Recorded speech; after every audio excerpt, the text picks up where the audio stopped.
Welcome to the He's Got Issues Independent Comics Edition number 17. I'm John Cooney here to preview new independent comics being released June 12th, 2013, beginning alphabetically with Boom Studios and Bravest Warriors number 9. The first issue of a new arc, a great jumping on point for new readers, joined Beth, Wallow, Chris, Danny, and Plum as they travel the multiverse, saving folks and generally being totally rad dudes. Based on the hit series from Adventure Time creator Pendleton Ward, Power, Respect. Next, we've got Freelancers number 6. The thrilling conclusion, hard choices come for Val and Cassie as both women must decide if life as a freelancer and life in Los Angeles is the right path for them. We've also got Grace Randolph's Supurbia number 8. The Galactic Protection System Expo finally comes to its explosive finish, and you won't believe who's making the deadly keynote address. Will the Meta Legion be able to save a convention center under villainous assault? And will the housewives in attendance make it back to the neighborhood alive? Don't miss the next thrilling installment of Supurbia from Grace Randolph and Russell Dauterman. And we've got Six Gun Gorilla number 1, Welcome to the Blister, a bizarre otherworld colonized by humans sometime in the 22nd century, which quickly became a hotly contested source of fertile land and natural resources long ago exhausted on Earth. In this new frontier, a rogue gunslinger and his companion wander across the wilderness in the grips of a civil war, encountering lawlessness, natives, and perversions of civilization in a world at the crossroads between the past and the future. The fact that said gunslinger is a biosurgically modified silverback gorilla toting a pair of enormous revolvers is neither here nor there. From Dark Horse Comics, we've got Black Beetle No Way Out number 4 of 4, the epic conclusion of Black Beetle's first series. Colt City's Cape Crusader goes head-to-head with the mysterious villain Labrinto. Can Black Beetle make it out of this maze of matched wits and matched blows alive? An all-new superhero tale from 2012 Eisner Award winner Francesco Francavilla, Super Noir. Next, we've got Breath of Bones, a tale of the Golem number 1 of 3. The giant clay monster from Jewish legend goes on a Nazi-killing rampage in order to protect the inhabitants of a small Jewish stronghold and an injured British pilot. From the creator of 30 Days of Night, Steve Niles. Next, we've got Buffy the Vampire Slayer Season 9, number 22. Buffy, Xander, and Willow must fight against all odds to get past the mystical council and gain entry to magical hotspot, the Deeper Well. New allies are born while old enemies bring the heat. Grave danger awaits our heroes at the center of the earth.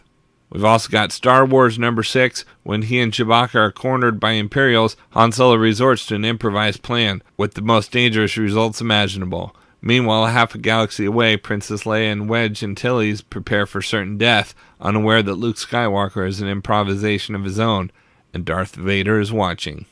We've also got True Lives of the Fabulous Killjoys number 1 of 6. Years ago, the Killjoys fought against the tyrannical megacorporation Better Living Industries, costing them their lives, save for one, the mysterious girl. Today, the followers of the original Killjoys languish in the desert while BLI systematically strips citizens of their individuality. As the fight for freedom fades, it's left to the girl to take up the mantle and bring down the fearsome BLI, or else join the mindless ranks of Bat City. The follow-up to the album, Danger Days, The True Lives of the Fabulous Killjoys, from the creator of the Umbrella Academy. And we've got X number 2. X has a bone to pick with Arcadia's political kingmaker Berkshire, and the two share some FaceTime. Meanwhile, Lee's online expose attracts some murderously angry readers. Swerzinski and Naguin take on Dark Horse's classic vigilante. From Dynamite Entertainment, we've got Damsels Mermaids number 2. The Little Mermaid and her new prince have embarked on a quest at sea for something with the power to bring down the oppressive Atlantean Empire. But as they sail to the great whirl at the center of the ocean, she begins wondering if she can trust the shady pirate captain they've hired, trust the handsome prince who swept her off her feet but is hiding something sinister, or even trust her own feelings. All this plus a fierce sea battle and a malevolent swamp monster who dances a mean jig. We've also got Garth Ennis, Jennifer Blood, number 28. As the manhunt begins, Jen finally comes face to face with the man who arranged her unscheduled release from prison, and she's about to learn the true price of her freedom. Has she bitten off more than she can chew? Or has he? Next, we've got Grimm, number 2. Set in the world of the acclaimed NBC series Grimm, homicide detective Nick Burkhart of the Portland Police Bureau learns he is descended from a line of guardians known as Grimms, charged with keeping balance between humanity and the mythological creatures called Weeson. We've also got Shadow number 14. The Shadow is on the hunt for a serial murderer in the darkened streets of New York. but what is the connection between these killings and the shining woman known only as the Light? Meanwhile, a nun named Sister Esclamonde, a newcomer to the city, tries to ease the suffering of the sick and dying at a local hospital. But does she know more about the unfolding mysteries than she'll admit? And we've got Sherlock Holmes, the Liverpool Demon, number 5 of 5. Having seen the Liverpool Demon with his own eyes, Dr. Watson sets out to find the fiend's lair. Fearing the worst, Holmes searches frantically for his companion in the vast, uncharted labyrinth beneath the city streets. Meanwhile, at Hitchcock's Menagerie, Inspector Thornton discovers to his horror that it's feeding time. From IDW Publishing, we've got Curare, number 1 of 3. Retired Detroit cop Joe Salk was a good cop, but after a little girl's murder, his wife left him because of his obsession to find her killers. Now completely alone, his need for revenge might just be helped by the young victim, returned and empowered by the spirit of vengeance, the Crow. Next, we've got Doomsday Point 1, number 2 of 4 by John Byrne. Is there any hope humanity can recover from Doomsday? Odds seem low as our intrepid team discovers the survivors include the worst of the worst. Next, we've got Dungeons & Dragons Cutter number 3, On the Run. Dormiel, daughter of the Drow renegade Tosan Armgo, the legendary veteran of battles against the kingdom of Many Arrows, now wields the sentient sword Khajiit. But will that protect her from the rage of the Moon Elves? We've also got Half Past Danger number 2 of 6. Hangovers don't come much worse than this. Tommy Irish Flynn awakes from his barroom battering to face a military court chaired by his mysterious assailants. The enigmatic MI6 agent Huntington Moss wants Irish to guide them to the Pacific Island site that saw Flynn's squad annihilated in a dinosaur attack, but the island is home to other monsters too. The SS are there to claim the creatures for themselves. Convincing Irish to return to the site of his worst nightmares proves to be just the beginning.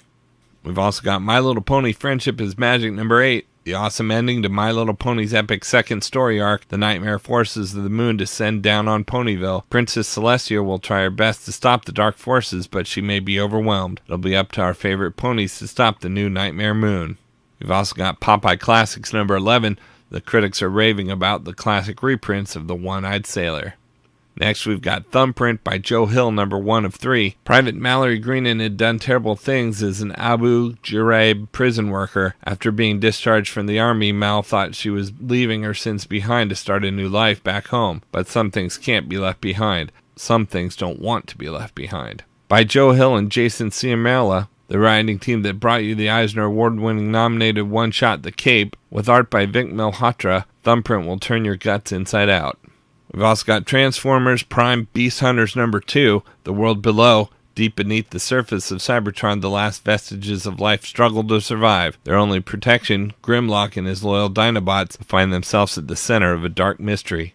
And we've got Transformers Regeneration One number 92, Crisis on Cybertron, a whole society wounded and reeling after Scorponic's genetic manipulations, teeters on the edge of an anarchy and uprising, a situation Soundwave is only too happy to exploit. When the newly recovered blaster uncovers the truth, he finds himself on the endangered species list, courtesy of the all-new, all-deadly Mayhem Attack Squad.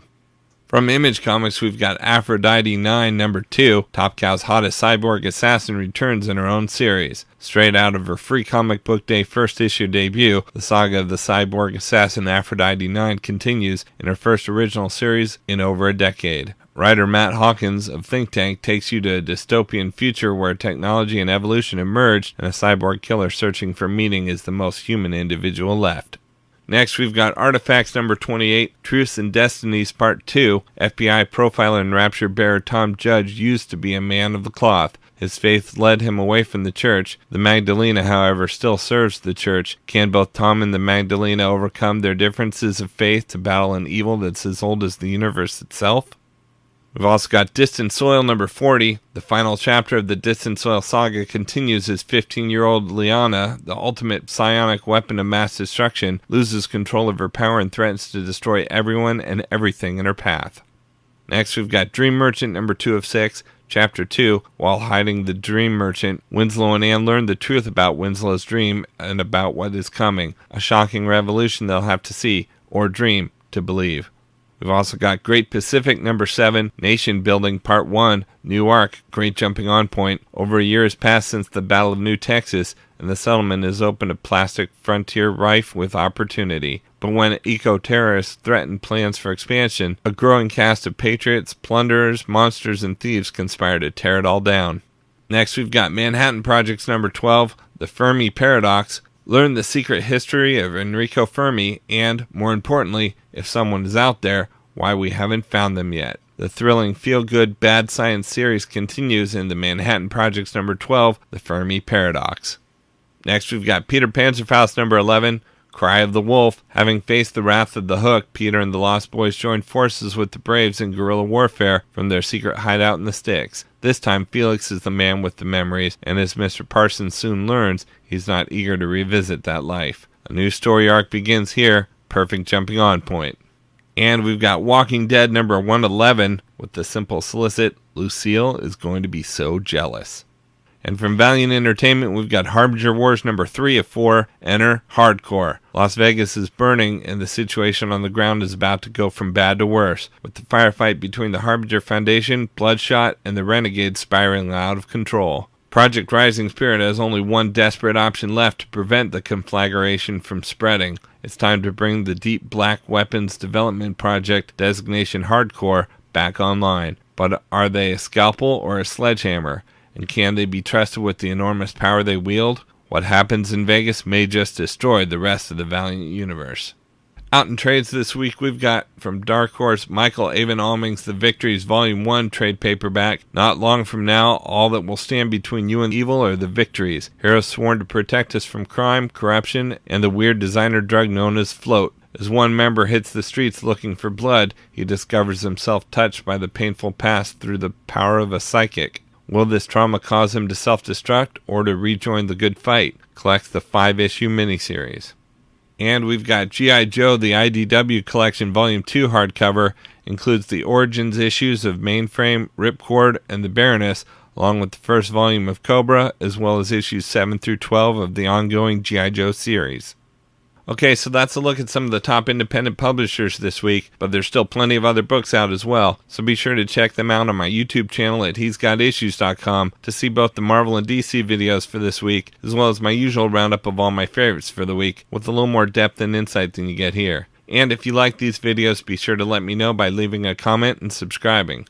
You can also follow He's Got Issues on Facebook, Twitter, Pinterest, and Tumblr to see everything I'm reading as I read it. So until next week, I'm John Cooney, and I've got issues.